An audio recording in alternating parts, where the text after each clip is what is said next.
Assalamu alaikum wa rahmatullahi ta'ala wa barakatuh. Today is the 28th night of Ramadan. I just finished half my Taraweeh and I decided to share with everybody a little revelation that I received from one of the many ustazes that I'm listening to. Now, every prophet, the main ones that I know of, has been sent with revelations which were specific to his people. Let me try and explain what I mean.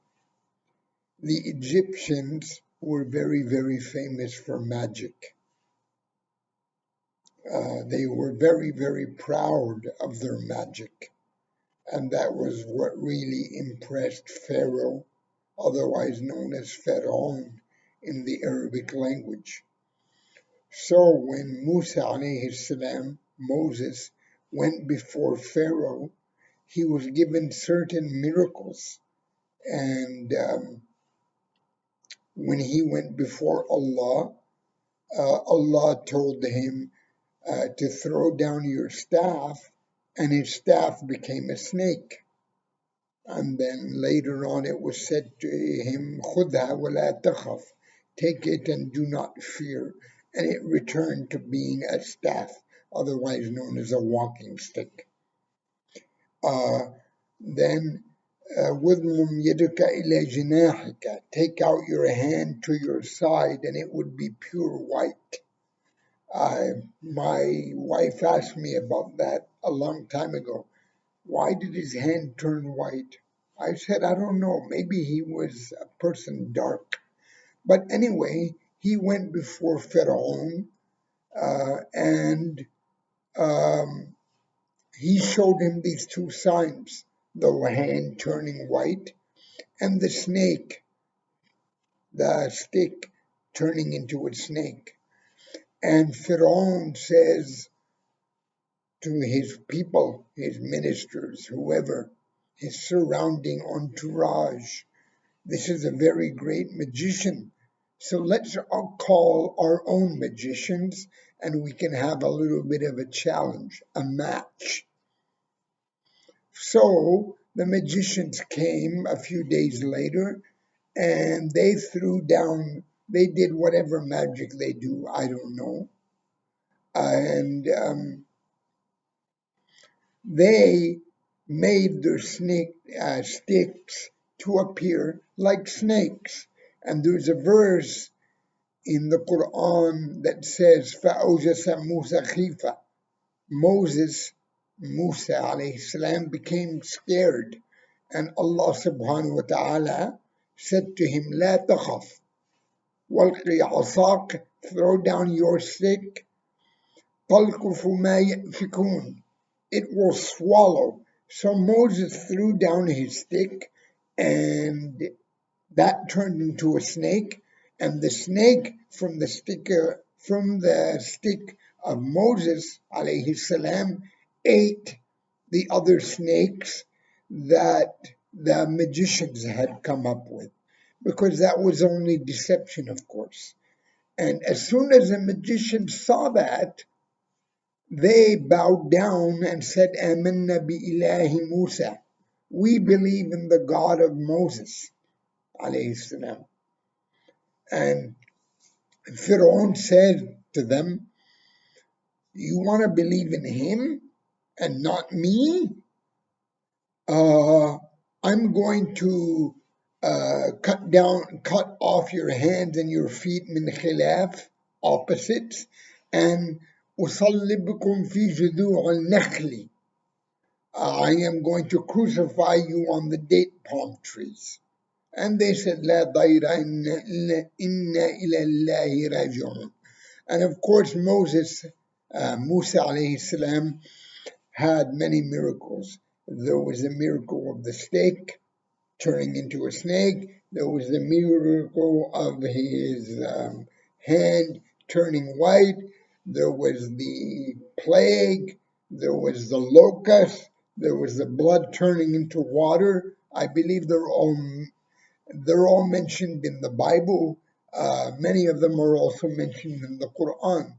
And eventually, the firstborn of all the Egyptians was to die, and died, including Pharaoh's son, and he released them, and he told Musa, "Get out of here, get out of Egypt." So Moses took all the Beni Israel, the children of Jacob, and they started walking towards the Red Sea. Now, the ministers of the ministers of Pharaoh were very, very upset at him and said, "Are you just going to let him go after all the havoc he has created? So chase after him." So Pharaoh took all his chariots and pursued Musa and all of the Banu Israel. And unfortunately, the Israelites were not very trusting, and they said to Musa, "Did you bring us here so that we can be slaughtered?" And it was said to Musa, "Strike the sea with your strike the sea with your staff," and it split into two halves. فَكَانَ كُلُّ فِرْقٍ كَالطُّودِ الْعَظِيمِ. Each side was like a big mountain. I believe that's what that means. And the people of Israel crossed. And that was still too much for Pharaoh to believe. So he pursued the Beni Israel, the Israelites, across the sea. And as soon as he was in the middle of that little path, the sea closed down on him. And there's a verse in the Quran where Pharaoh says, آمنت بالله الذي آمنت به بنو إسرائيل. But apparently Jibreel caused his mouth to be full of mud or something, so he couldn't say it. Because Pharaoh, of course, used to say to all his people, "I am your Lord, and all these rivers flow underneath me." And then, of course, when they got to the other side, and Pharaoh, and all his people were decimated, Musa alayhi salam went up into the mountain, At-Tur, I believe it's called, and his people, under the misguidance of Samiri, um, took all their gold and they fashioned a cow which seemed to have a mooing sound to it, and they started worshiping that. And there's even a verse in the Quran where when he comes down from the mountain, he's very, very angry at his brother Aaron, who we call Harun in Arabic. Um, and he says to him, "لا تأخذ برأسي ولا بلحيتي." Do not take by my head and my beard. إني خشيت, I was afraid of something. I don't know the exact verse, so I won't go into more detail about that. The point is, Musa alayhi salam was sent with magic to counteract the magic of Pharaoh and his people. Prophet number 2. There was a prophet by the name of Salih, radiallahu alayhi salam, and he was sent to the people of Thamud. And the people of Thamud were very skillful at carving stone. In fact, the record of that is still in present day Jordan. If anybody ever goes to Petra, you can see these magnificent buildings, all carved out of the stone. Way, way, way before the technology would have permitted them to do so. So these people, who I believe were very large, uh, could do miraculous things with stone. So Saleh alayhi salam came to them with a miracle. And the miracle is that he brought a she camel out of the rock, out of the mountain, naqa. And he was told, the people were told, it was a gigantic she camel, which provided a ton of milk. And I didn't know camels produce milk, but apparently they do. And and when all the other beasts saw this one, they were, of course, very, very frightened. And the people of Thamud were told, we take turns. There was one day where our camel, the gigantic one, pardon me, there's one day when our animals will water, and there's one day when the camel of Salih will water. But the people were very stubborn, and Salih alayhi salam told them, don't harm the she camel. But they did. They hamstrung her. They slaughtered it. And he told them, just wait, the punishment is coming.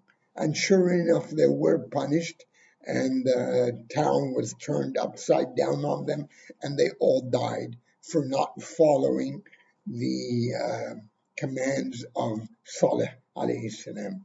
So Moses alayhi salam came up with the magic because Pharaoh and his people were all into magic. And Salih came up with the she camel out of the stone. Miraculously, it appeared out of the stone, and the people still slaughtered it. Now, Nabi Muhammad والسلام, came up with the miracle which is still existing to this day. If you've seen any of my other videos, and inshallah I'm going to do a lot of videos about his life, he was Ummi. He was Al-Nabi al-Ummi, which literally means the illiterate prophet. And he was an orphan, yatim, because his father died before he was born. His mother died when he was very young. And then his grandfather took care of him, and his grandfather died when he was very young. And then he was taken care of by Abu Talib. And he was totally illiterate. He never had any teachers. In fact, illiteracy was the norm back then. Everyone was illiterate. Now, what was the miracle that Nabi Muhammad والسلام, came up with? Right here. See this? It's the Quran. The people of Mecca were very, very, what's the word? Were very, very amazed that an ummi, an illiterate man, can go up into the mountain, which is Hira, and come down and seem to have this amazing poetry, which is the Quran. But of course, that is still available today, and we read it all the time. And in Ramadan, alhamdulillah, I've read it 3 times, almost 3 times, about 2.5. And there's a lot of miracles in the Quran that a lot of scientific things that have only been discovered very, very recently, which were spoken about in the book 1400 years ago. السماء والأرض كانت رتقا ففتقناهما. The heavens and the earth were one, and we split them up. And many people assume that to be the Big Bang Theory. They mention atoms in the Quran, which is called dharra, and things even smaller than atoms, which was only discovered very recently, that you have the protons and the neutrons and the electrons. And further to that, some of those subatomic particles are made out of things called quarks. This wasn't known 1400 years ago. And there were predictions in the Quran as well For instance, Bismillah ar-Rahman ar-Rahim, غُلِبَتَ الروم. The Romans were defeated. وَمِن بَعْدِ غَلْبِهِمْ سَيَغْلِبُونَ. But soon they are going to be victorious. And the Quran is 600 pages, and if you read it, it's very, very amazing, all the kind of things that they mention in there. In fact, one of the things which I think is amazing is in Surah Al-Alaq, where Allah subhanahu wa ta'ala says, اقرأ باسم ربك الذي خلق خلق الإنسان من علق. Now, alaq is assumed to be a clot, which is a mixture of the sperm and the egg. But what does alaq actually mean in Arabic? That which hangs.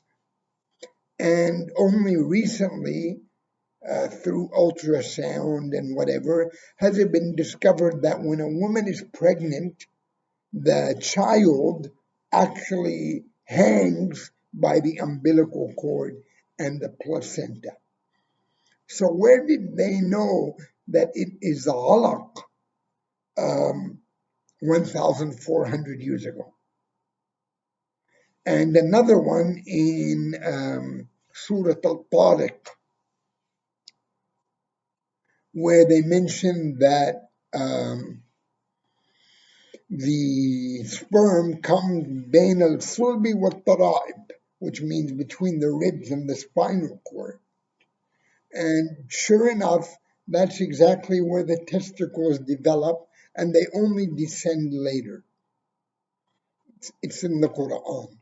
So there's a lot of miracles, and if people, another one, they said that we created every living thing from water. Every living thing is created from water.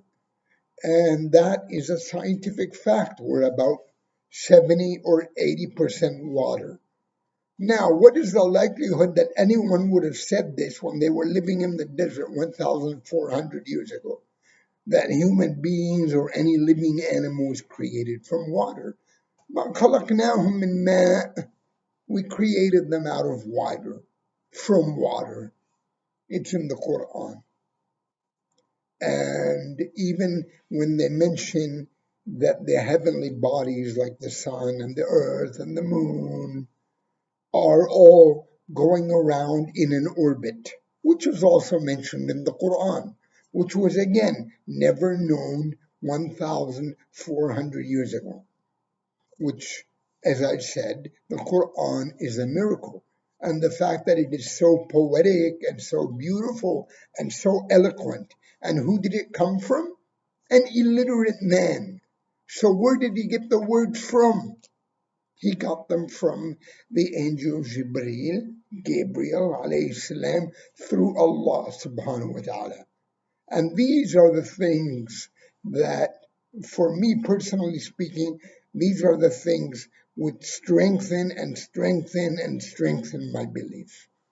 I hope this little talk was very enlightening to you, and I hope that for everybody it illuminated some things that maybe you didn't know about before. وبالله التوفيق والهداية والسلام عليكم ورحمة الله تعالى وبركاته.